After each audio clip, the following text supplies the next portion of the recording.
சந்திரன் உள்ள வரைக்கும் மிகுந்த சமாதானம் இருக்கும் என்று சங்கீத புஸ்தகம் 72ஆம் அதிகாரத்தில் 7வது வசனம் இப்படியாக சொல்லுகிறது.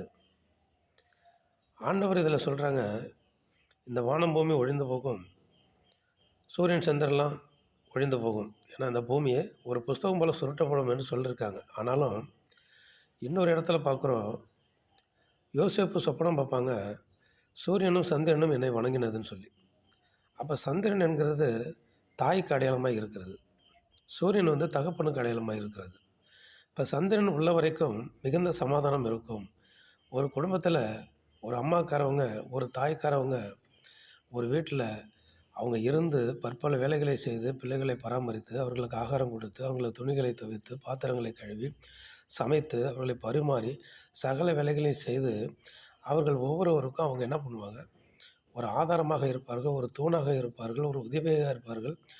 ஒரு பசு தன் கன்றுக்கு பாலை கொடுப்பது போல அது கூப்பிட்டு அழைத்து தன் பிள்ளைகளை, தன் கன்றை பராமரிக்கிற ஒரு பசுவை விட 10 மடங்கு அதிக பாசம் வைத்து தன் பிள்ளைகளை பராமரிக்கிற ஒரு தாய் ஒரு குடும்பத்தில் இருக்கிற வரையில் மிகுந்த சமாதானம் இருக்கும்.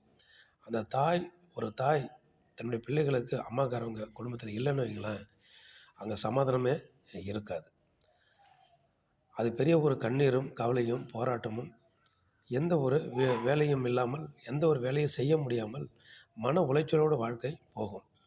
ஆனாலும் இன்னொரு அம்மா நமக்கு இருக்காங்க. அவங்க நம்ம வாழ்க்கையில் வந்துட்டால் ஆசீர்வாதமும் மகிழ்ச்சியும் வந்துடும். அது யாருன்னா, ஆண்டவராகிய இயேசு கிறிஸ்து, நான் உங்களுக்கு தாயும் தகப்பனுமாய் இருக்கிறேன், மனுஷர்கள் கைவிட்டாலும் நான் உங்களை கைவிடுவதில்லை, திக்கற்ற பிள்ளைகளுக்கு தகப்பன் நானே அப்படின்னு சொல்கிறாங்க.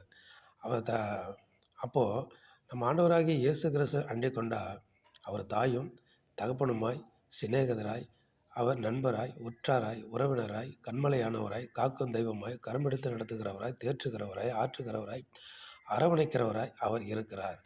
ஆனப்படினாலே இந்த சந்திரம் என்கிற ஆண்டவராகிய இயேசு கிறிஸ்து உள்ள வரைக்கும் சமாதானம் நமக்கு இருக்கும். வீட்டில் உள்ள சந்திரன் என்கிற தாய் இல்லைனாலும் நமக்கு தாயும் தகப்பனுமாய் இருக்கிற நம்ம ஏசப்பா நம்ம கூட இருந்தால் மிகுந்த சமாதானம் இருக்கும். ஆமென். அல்லேலூயா.